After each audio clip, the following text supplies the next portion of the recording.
প্রিয় দর্শক, আপনাদের সবাইকে আমন্ত্রণ জানাচ্ছি টি উইথ টিচার্সের দ্বিতীয় পর্বে।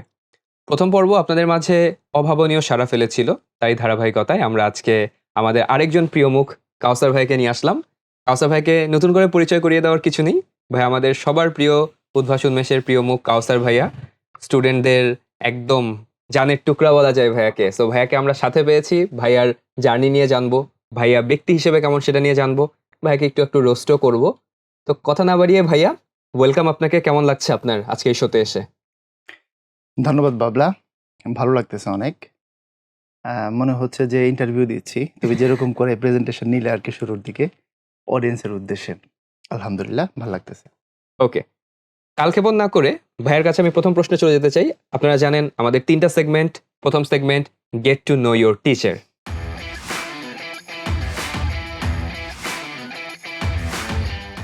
ভাইয়া, উদ্ভাসের স্টুডেন্টরা যেই কাউসার ভাইয়াকে চেনে, ব্যক্তি জীবনের কাউসার ভাই কি ঠিক একই রকম নাকি ঠিক একটু আলাদা? না, আমার শিক্ষক সত্তা আর ব্যক্তি সত্তার মধ্যে খুব যে পার্থক্য আছে এমন না। কিছু পার্থক্য তো থাকেই। আমরা কখনো কখনো স্টুডেন্টকে ভয় দেখানোর জন্য হলেও একটু গম্ভীর হই। ওটা অ্যাজ এ টিচার সবাই কম বেশি প্র্যাকটিস করে। আমি ব্যক্তি জীবনে যেরকম একটু হাসি খুশি থাকতে পছন্দ করি, স্টুডেন্টরা আমাকে ওইরকমই দেখে। আর মাস্টারদের যেরকম একটা অভ্যাস থাকে সব জায়গায় জ্ঞান দেওয়া, তো এই জ্ঞান দেওয়ার যে একটা প্রবণতা, এটা আমার ব্যক্তি জীবনেও আছে। আমার যারা বন্ধু-বান্ধব, ফ্যামিলি, সিনিয়র জুনিয়র তারা জানে এটা। আমি যেখানে সেখানে অনেক সময় অনেক কিছু নিয়ে জ্ঞান দেওয়ার চেষ্টা করি। এটা ওই যে শিক্ষক সত্তা যেটা, ওটা একটা প্র্যাকটিস হয়ে যায় আরকি। এখন আমার যারা কাছাকাছি মানুষ তারা হ্যাবিচুয়েট, তারা কিছু মনে করে না। জ্ঞান দিলেও তারা এটাকে সিম্পলি দেখে রিসিভ করে আরকি। অর্থাৎ আমার শিক্ষক সত্তা আর ব্যক্তি সত্তার মধ্যে খুব একটা পার্থক্য নাই। একদম খুবই ১৯-২০ বলতে পারো। তাহলে মানে টিচার হিসেবে বা একজন কলিগ হিসেবে, আপনার ছোট ভাই হিসেবে আপনাকে যেরকম রসিক দেখা যায়, মানে আসলে আপনি রসিক মানুষ, মানে মোটেও গুড়ি গম্ভীর না। না, আমি খুব একটা মানে গুরুগম্ভীর না আসলে। আ সিচুয়েশন ডিমান্ড করে, কিন্তু আমাকে তুমি যদি ডিফাইন করতে চাও, গুরুগম্ভীর হিসাবে ডিফাইন করা সম্ভব হবে না আমার মনে হয়। ওকে, আমি হিউমার লাভার মানুষ আরকি। নিজে হাসি খুশি থাকতে পছন্দ করি বা আরেকজনকে এমন দেখতে আমি ভালোবাসি। চমৎকার। ভাইয়া আপনার কাছে জানতে চাই, উদ্ভাসের সাথে আপনার যে পথ চলা, দীর্ঘদিনের পথ চলা ভাইয়া, কবে থেকে জয়েন করেছেন উদ্ভাসে বা কতদিনের পথ চলা এটা? বেশ লম্বা, ২০১৫ সাল ২০১৫, প্রায় উদ্ভাসের বলতে গেলে সাথে। ১০ বছরের মতো প্রায় ১০ জার্নিটা। বছর, হ্যাঁ, ওটা রমজান মাস ছিল। আমার মনে আছে রমজান মাসের শেষ দিক। আমার বন্ধু দুলালের থ্রুতে উদ্ভাসে আসা। আমাদের প্রিয় দুলাল ভাই। দুলাল ভাই। তো দুলালের থ্রুতে আসা, তারপর এখানে ক্লাস নেওয়া শুরু। এবং উদ্ভাস শুরুর দিকে আমাকে যে একটা চমক দিছিল এবং আমি উদ্ভাসকে যে দারুণভাবে ভালোবেসে ফেলছি তখন থেকে, সেটা হচ্ছে ঈদের জন্য গিফট ছিল সব টিচারের। তা আমি যখন উদ্ভাসে ১ম ক্লাস নেই, সেটা খুব সম্ভবত ১৬-১৭ তারিখের দিকের কথা, মানে রমজান মাসের। তো ঈদের গিফট যাচ্ছিল।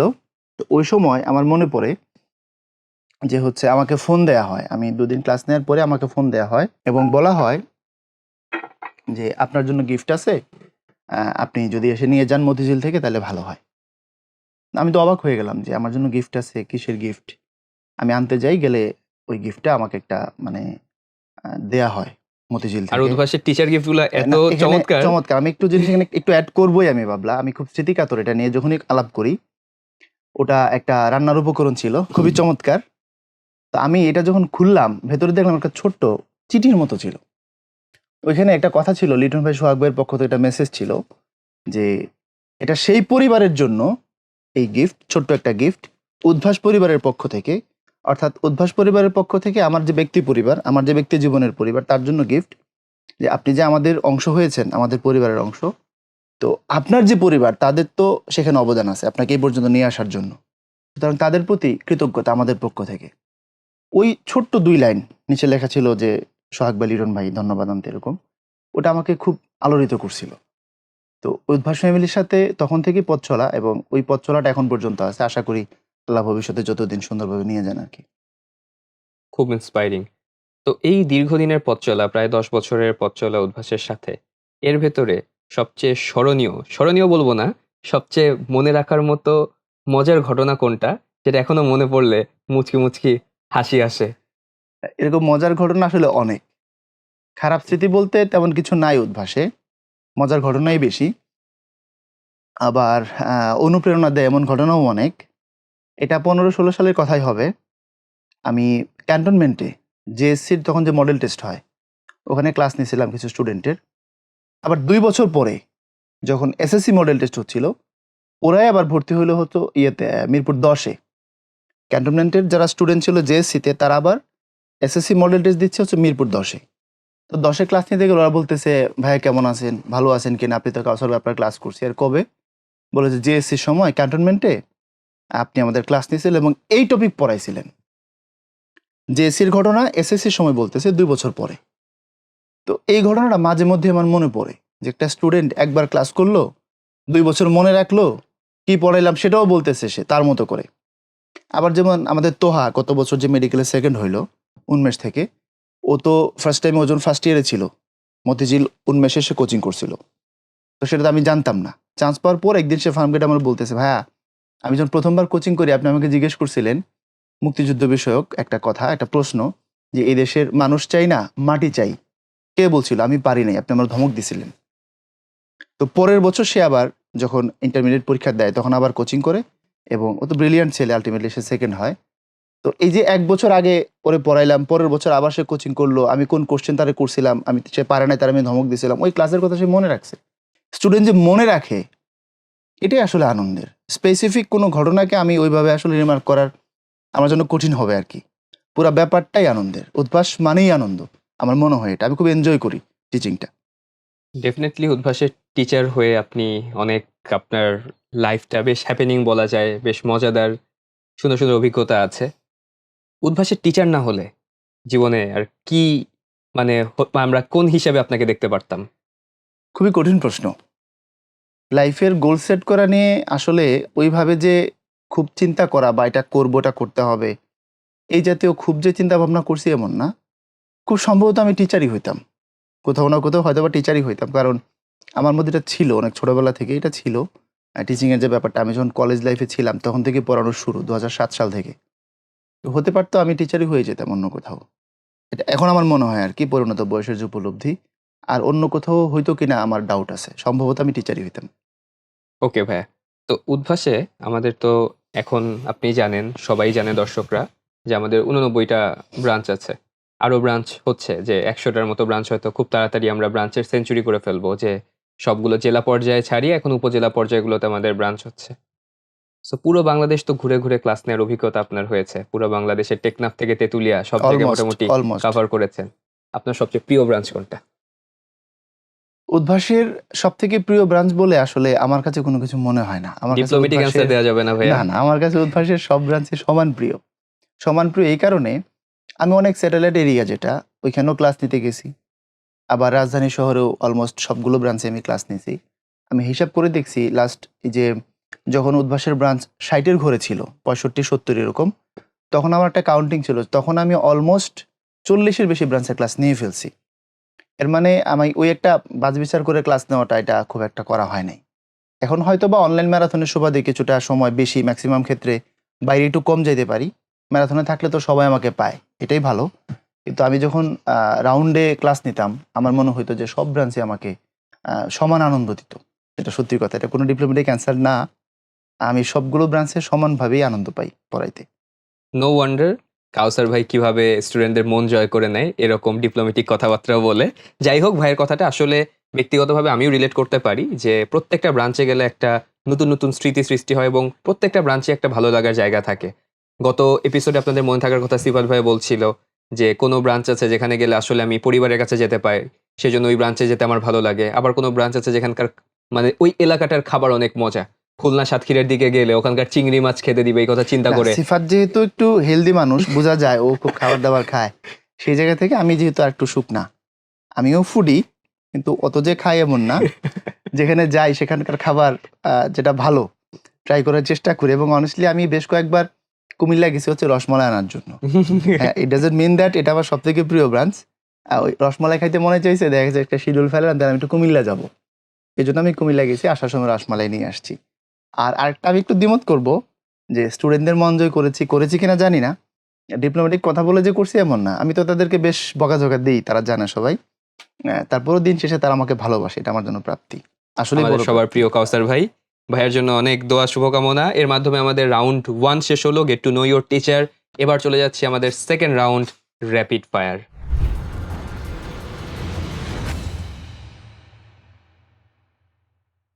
আমাদের খুব ইন্টেন্স একটা রাউন্ড ভাইয়া, র্যাপিড ফায়ার আপনার জন্য। প্রথম প্রশ্ন ভাইয়া, কোনো অপশন নাই, এখানে কোনো অ্যান্সারের এক্সপ্লেনেশন নাই, just you have to pick one. Rule আপনার Okay. জানা আছে, তারপর আবার বলে দিচ্ছি ভাইয়া, আপনাকে দুটো অপশন দেওয়া হবে, যে কোনো একটা অপশন বেছে নিতে হবে। দুটো অপশন থাকবে। হ্যাঁ, Okay. একটা বেছে নিতে হবে আপনার, একটা নিতে হবে। একটা নিতে হবে। ফাইন। স্কিপ করার কোনো অপশন নেই। না, যদি স্কিপ করার মতো কোশ্চেন হয় তাহলে তো করতে হবে। লেটস সি ভাইয়া, প্রথম প্রশ্ন, পাহাড় নাকি সমুদ্র? নিঃসন্দেহে পাহাড়। পাহাড়। নিঃসন্দেহে পাহাড়। সমুদ্রকে অপছন্দ করি এমন না, সমুদ্র পছন্দ করি। সমুদ্রের নিজস্ব ভাষা আছে আমার কাছে মনে হয়েছে, এবং সন্ধ্যার পরে সমুদ্রটা বেশি আকর্ষণীয় মনে হয়েছে আমার কাছে আর কি আর personally। পাহাড় কি দিনের বেলা না রাতের বেলা? আর পাহাড় রাত নাই দিন নাই, পাহাড় দেখতেই ভালো লাগে। পাহাড় শব্দটার মধ্যে একটা অন্যরকম অনুভূতি কাজ করে। আমি এই জন্য সমুদ্রের তুলনায় পাহাড়ে গেছি অনেকবার। এমনও হয়েছে আমি একটা জায়গায় ৩ বার গেছি। পাহাড় ভালো লাগছে, ওই জায়গায় ৩ বার গেছি। মানে আমার কাছে এটা পুরাতন হয় না। এটাকে আমি আবার গেলে আরেকবার ভালো লাগে, অন্যরকমভাবে ভালো লাগে। এরকম হয়েছে এক জায়গায় ৩ বার ৪ বারও গেছি। সুতরাং নিঃসন্দেহে পাহাড়। ভাইয়া নেক্সট প্রশ্ন, চা নাকি কফি? ম্যাটার করে কখন কোন অবস্থায় আছি, ম্যাটার করে। তবে দুটোই পছন্দ করি। বেশি খাওয়া হয় হচ্ছে চা। চা। ওকে, নেক্সট প্রশ্ন ভাইয়া, মেসি নাকি রোনালদো? আপনার কিন্তু খুব- ফ্যান ফলোয়ার কমে যাবে ভাই এই প্রশ্ন এটা- অ্যান্সার করার এটা- পরে। হ্যাঁ, এটা খুবই কঠিন প্রশ্ন। এখন একটাই যদি নিতে হয় তাহলে আমার একটু এক্সপ্লেইন করার দরকার হবে। বিশেষ বিবেচনায় দেওয়া হলো। হ্যাঁ, ধন্যবাদ। আমি একটা সময় বলতে গত ২ বছর পর্যন্ত আমি ব্রাজিল সাপোর্ট করতাম। অনেস্টলি বলতাম যে আমি ব্রাজিলের সাপোর্টার। মেসি এবং রোনালদো এই জায়গাটাতেও আমি আসতেছি। আমি একটু ক্লিয়ার করতে চাই আরকি। ব্রাজিলকে সাপোর্ট করতাম, এবং শেষ পর্যন্ত আমার মনে হলো একটা সময় গিয়ে কিছু ঘাটাঘাটির পরে যে নির্দিষ্ট কোনো টিমকে সাপোর্ট করা বা তার দ্বারা খুব বেশি অনুপ্রাণিত হওয়া বা এর কোনো কার্যাবলীকে ফলো করে ফেলা, এটা হয়তোবা কিছু, কিছু জায়গায় কিছু সাংঘর্ষিক বিষয় তৈরি করে। যেমন ধর্মীয় ফিলোসফির জায়গায়। আমার কাছে এটা মনে হইছে যে কোনো টিমকে খুব বেশি সাপোর্ট দেওয়া বা তাদের আনন্দে উল্লসিত হওয়া, এটা ধর্মীয় যে ফিলোসফিটা আছে আমার যে ধর্মীয় আদর্শ, এই জায়গায় কিছু সাংঘর্ষিক। এজন্য ওই আর্জেন্টিনা, ব্রাজিল এর বাইরে আমি চলে আসছি। এখন ওইভাবে আর কোনো দলকে যে আমি সাপোর্ট করি বা করতে হবে এমন না। খেলা পছন্দ করি। ওরকমভাবে মেসি এবং রোনালদো দুজনকেই পছন্দ করি। কাউকে যে পছন্দ করি না এমন না। এজ এ খেলোয়াড় হিসেবে তারা ভালো খেলে, তাদের মধ্যে মেধা আছে, খেলা দেখলে আনন্দ পাই। তো তার মধ্যে যদি পিক করতে হয় তাহলে অবশ্যই CR7। নেক্সট প্রশ্ন ভাই আপনার কাছে, বাংলা সাহিত্য নাকি বাংলা ব্যাকরণ? এটা আরো কঠিন প্রশ্ন। এর থেকে আগের প্রশ্নটাই ভালো ছিল। বাংলা সাহিত্য নাকি বাংলা ব্যাকরণ? বাংলা ব্যাকরণ। বাংলা ব্যাকরণ, চমৎকার চমৎকার। নেক্সট প্রশ্ন, সাধারণ জ্ঞান নাকি বাংলা? প্রশ্নগুলো কি সহজে কঠিন দিকে যাচ্ছে না কঠিন দিকে আমি একটু সহজের বলে দিকে রাখি, যাচ্ছে? অনেক স্টুডেন্ট হয়তো এখানে ধরতে পারবে না, যারা হয়তো কিছুদিনের জন্য আমাদের সাথে ভর্তি হয়েছো বা যারা হয়তো ভার্সিটি অ্যাডমিশনে ভর্তি হয়েছো। কাউসার ভাইয়ের বাংলা ক্লাস করেছো তোমরা, কিন্তু তোমরা হয়তো জানো না যে কাউসার ভাইয়া একাধারে বাংলা এবং সাধারণ জ্ঞান দুটোই আসলে ভাইয়া পড়ায়। এবং ভাইয়া একসময় হচ্ছে, মানে আমিও যে গ্রুমিংগুলো বা আমাকেও যে গড়ে তোলার পথ, এখানে সবচেয়ে বড় ভূমিকা ছিল হচ্ছে কাউসার ভাইয়া। সো কাউসার ভাইয়া সাধারণ জ্ঞানও মানে যেমন তার পারদর্শিতা, এবং একই সাথে বাংলায়ও ঠিক তেমনই পারদর্শিতা। তো এখান থেকে ভাইয়াকে পিক করতে যদি বলা হয় সাধারণ জ্ঞান এবং বাংলা, কোনটাকে পিক করবেন? দুটো পড়ানোর মধ্যে দুই রকমের আনন্দ। ভাই একটা অ্যান্সার দিতে হবে, সাধারণ জ্ঞান নাকি বাংলা। এখানে কি আমি দুইটা অপশন নিতে না, পারবো? এখানে একটাই বেছে নিতে হবে না, আপনাকে, ওই যে এখানে এক্সপ্লেনেশনও না, পাবেন ওই না। যে বিশেষ বিশেষ বিবেচনা বিবেচনা আপনি একবার ব্যবহার করে ফেলেছেন। আরেকবার কি করা না, যায়? আরেকবার করা যাবে না। বিশেষ বিবেচনায় কি বিশেষ বিবেচনাটা আবার নেওয়া যায়? না, সাধারণ জ্ঞান নাকি বাংলা? আচ্ছা, কঠিন প্রশ্ন, অনেক কঠিন। আমি কি পাস করতে পারবো? না ভাইয়া, আচ্ছা, ঠিক আছে, তাহলে বাংলা। সাধারণ জ্ঞান কঠিন লাগে ভাই? না, সাধারণ জ্ঞানটা তো তোমাদের উপরে ছেড়ে দিচ্ছি। চমৎকার। তোমরা এখন এখানে রথী মহারথী হিসেবে এটাকে লিড করতেছো, এটা আমার দেখা আনন্দের। তো এটা পছন্দ করি না বা কঠিন বা এমন না ব্যাপারটা। এখানে তোমরা এখন হচ্ছে স্টার, আমি এটা আরো বড় স্টার হিসেবে দেখতে চাই নিঃসন্দেহে। আর একটাই যেহেতু পিক করতে বলছো, আলটিমেটলি তোমার বাংলা নিতে হবে, নিলাম। লাস্ট প্রশ্ন আপনার উদ্দেশ্যে, হিমেল ভাই না পলাশ ভাই? নিতেই হবে। হ্যাঁ, নিতে হবে। না, বাবলা ভাই। এটা সিফাত ভাই, এই দোষটা সিফাত ভাইয়ের উপরে। সিফাত ভাই গত এপিসোডে এই অ্যান্সারটা দিয়ে সবার জন্য না, রাস্তা করে দিচ্ছে। সিফাত যদি এই প্রশ্ন নাও করতো, আমি বাবলা ভাই বলতাম নিঃসন্দেহে। কারণ ওইটা হচ্ছে একদম এমন ভাবে সমান সমান, ওখান থেকে আসলে একদিকে একটু হেলে পড়াটা খুব মুশকিল। এই জন্য থার্ড অপশনে যাওয়াটা আমার মনে হয় একটু সুবিধাজনক। ওকে, এর মাধ্যমে আমাদের র্যাপিড ফায়ার যে রাউন্ডটা, এই রাউন্ডটা শেষ হলো। এখন আমরা 3 নাম্বার এবং আমাদের যে লাস্ট রাউন্ড সেখানে চলে যাব, রিউমার স্ক্যান।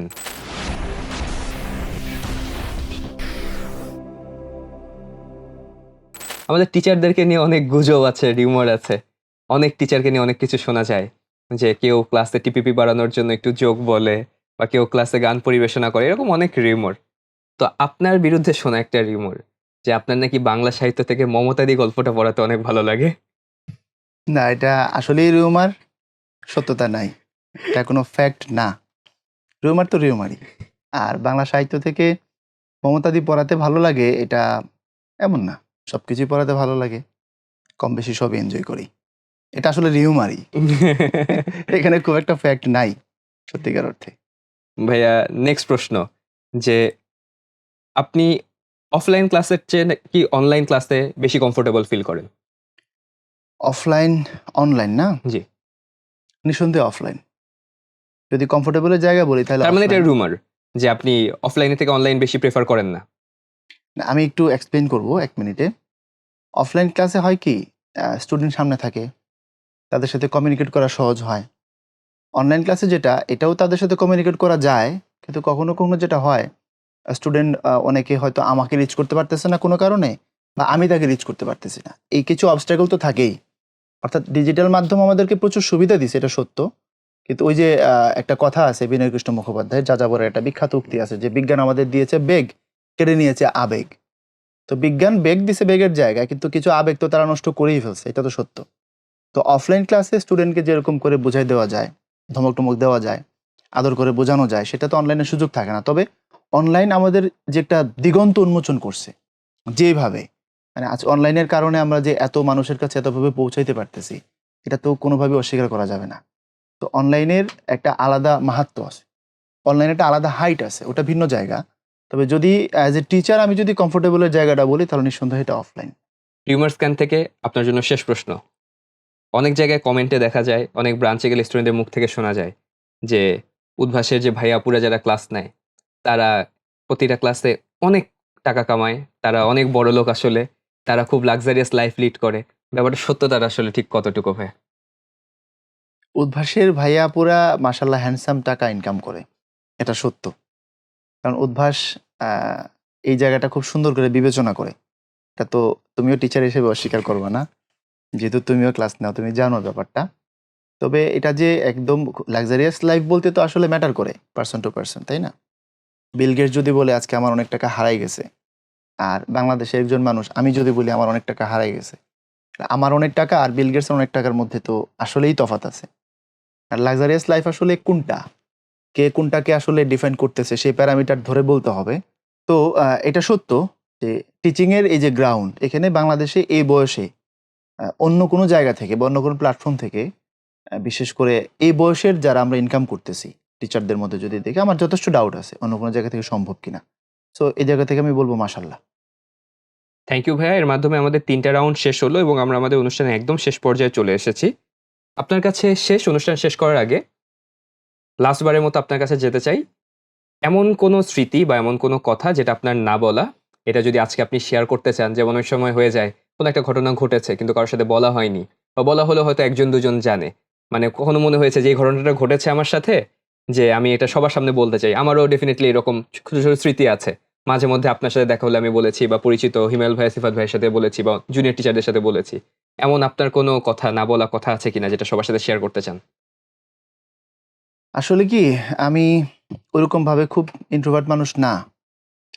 খুব একান্তই গোপন রাখতে হবে এমন কথা বাদে বাদবাকি সব কথাই সবার সাথে শেয়ার করি।